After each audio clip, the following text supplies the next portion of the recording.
Hey everybody, welcome to SproutsCast Tuesday edition story time. We are excited to be in a jungle today. We're in a jungle because for the next couple weeks on Tuesdays, we're going to be telling stories. And these stories are wonderful. They're stories about missionaries and stories about different things.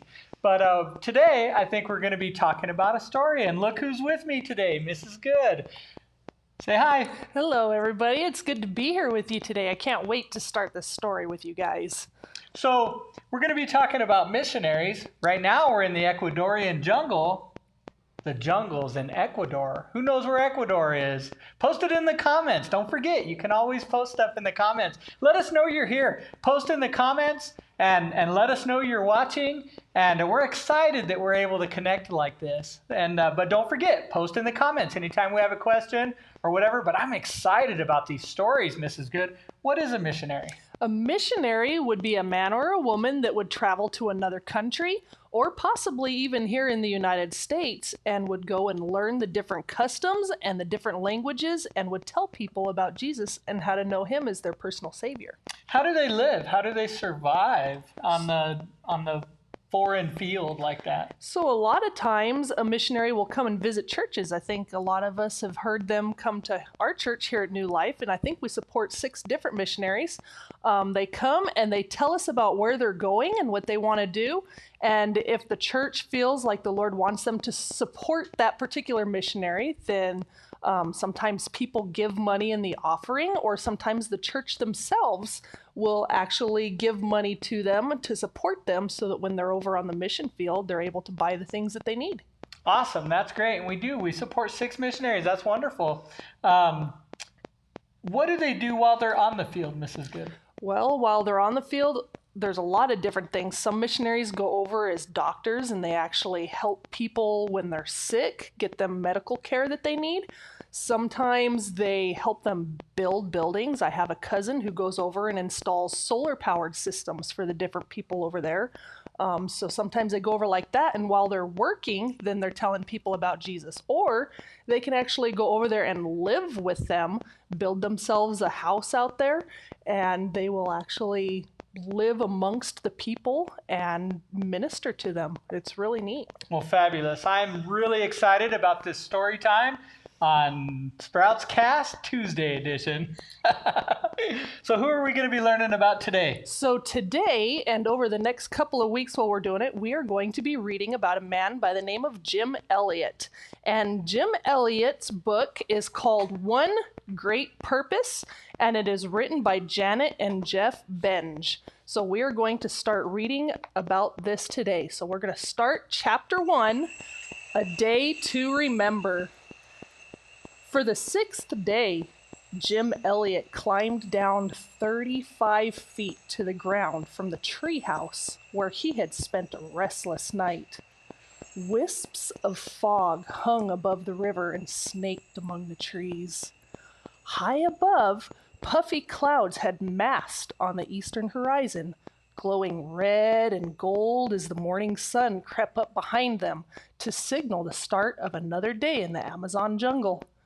A fresh set of paw prints crisscrossed the white sand beach, evidence that a puma had been stalking around the campsite during the night. Ed McCauley and Roger Udarian climbed down from the treehouse behind Jim. The 3 men worked together to get a fire started and a pot of coffee brewing. After a breakfast of coffee, papaya, and bread, the 3 young missionaries opened their Bibles and read a psalm together.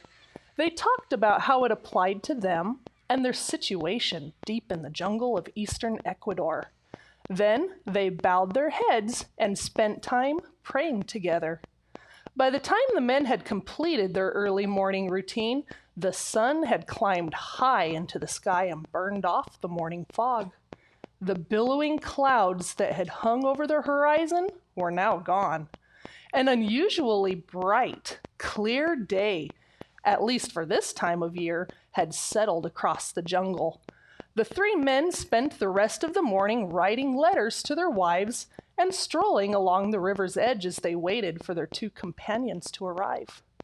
Around lunchtime, They heard the familiar buzz reverberating above the jungle. Soon, the yellow Piper cruiser was circling over them.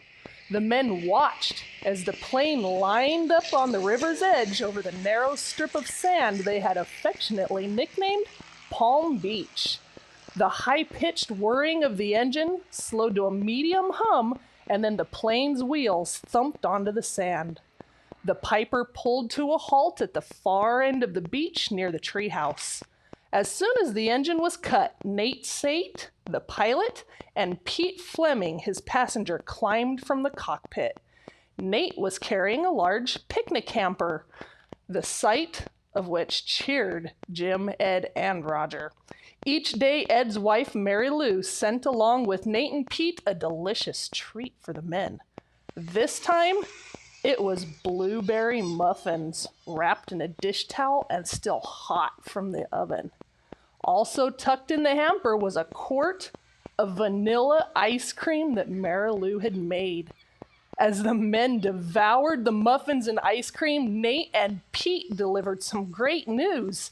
While flying from the mission station at Arowana, Nate and Pete had taken a detour over the Auca Indian settlement, where they had seen only a handful of women and children. About halfway to Palm Beach, they had spotted more Auca Indians, about 10 men in a group, walking determinedly toward the missionaries' location. The 5 men were about to have Auca visitors. They whooped and hollered with delight as they finished their homemade treat. Jim Elliot could hardly wait for the visitors to arrive.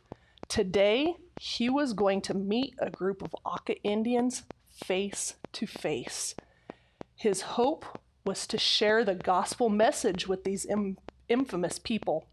It was the culmination of a dream he had had for years, a dream that had taken months of careful planning. Sunday, January 8th, 1956, was going to be a day to remember, Jim told himself. Since arriving in Ecuador as a missionary in 1952, not a day had gone by that had meant as much to him as today did. Chapter 2, Full Speed Ahead. It was 2:06 p.m., Saturday, February 2nd, 1952. The moment that 25-year-old Jim Elliot had been waiting for. Jim watched from the deck of the Santa Juana as the stern line that held the freighter snugly against the outer harbor dock in San Pedro, California, was released. Behind him, he could hear the groan of a tugboat as the ship edged away from its mooring. Trying to suppress a huge grin, Jim leaned against the rail and waved to his parents. He could see his mother dabbing her eyes with a handkerchief, and every minute or so his father rubbed a hand over his cheeks. Jim felt a little guilty about being so happy while they were so miserable. His parents were saying goodbye to their youngest son, who was on his way to be a missionary among the Quechua Indians in the jungles of eastern Ecuador, an area shrouded in mystery and superstition. Ever since his first year at Wheaton College in Illinois, where he had graduated with honors, Jim was aware of a strong desire deep inside him to become a missionary. Now, with the throbbing engines of the Santa Juana vibrating, the deck on which he stood, Jim was finally on his way to living out his dream. Jim waved again to his parents. His father wore a navy blue suit. His mother had on her best apricot-colored dress and a floral hat. Ever since Jim's mother had learned about Jim's desire to be a missionary, she had pointed out that there was plenty of Christian work to do in the United States. Despite his mother's misgivings about his chosen course in life, Jim remembered all the ways his parents had prepared him for what lay ahead. Fred and Clara Elliot had taught all 4 of their children the value of independence. From an early age, Jim, his older brothers, Bert and Bob, and his younger sister Jane had been given more freedom than most children their age. Jim and his friends loved to go camping and fishing for days, sometimes weeks at a time. They would collect enough equipment and supplies at the local thrift store and then head into the wilderness around Portland, Oregon, where Jim was born and raised. Jim's parents trusted the boys not to get into trouble and maintained that the trips were a good way for the children to learn responsibility. Jim's parents also believed that children should work for what they had. There were no free handouts in the Elliot household. There wasn't a lot of money to go around anyway. Jim's father was an evangelist for Plymouth Brethren Church, and his mother was a chiropractor who worked out of the family home. To make extra money, Jim's older brother Bert had begun recycling long before it became a commonplace to do so. Every Saturday, Bert would drive his old truck to the city dump where he, Jim, and Jim's friend Dick Fisher would rummage through the trash looking for anything that could be resold. The trio would collect bottles and cans and anything else that might have value. They also found items they kept for themselves, such as bricks to build a backyard barbecue with, an old but useful couch, even a bear skin with the head still attached. Jim found a set of strange tools that someone at school told him were used for taxidermy. He was so fascinated by the tools that he took lessons on how to stuff animals. The first thing he stuffed was one of those pesky seagulls that had dive-bombed him at the dump. The Elliot children's friends had always been welcome in the Elliot home, and with 4 children, a constant procession of young people marched in and out of the house. Over the years, many missionaries had also visited and stayed with the family. During dinner, Jim would often ask these visitors questions.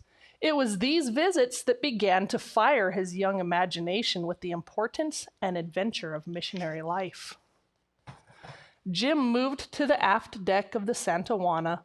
The propeller churned the water to a froth as it pushed the ship out into the Pacific Ocean. Jim's parents, still standing on the dock, were now specks on the horizon. Jim waved to them one last time. The next time he would see them he would be the missionary coming home to Portland to visit. He would be the one answering the questions for some youngster. Finally, as San Pedro faded from view, Jim placed his camera carefully back into the leather case that hung around his neck. He glanced at his friend and missionary companion, Pete Fleming. "Well, we're on our way," he said enthusiastically. Pete adjusted his glasses and grinned. "Yeah, we're on our way, partner." All right, we are going to leave off right there. They are on their way to the mission field, and I can't wait until next week so that we can get back together and hear more of this exciting story about Jim Elliot. I hope you guys will join in with us again next week at 3 o'clock so that we can continue our story. You guys have a great afternoon.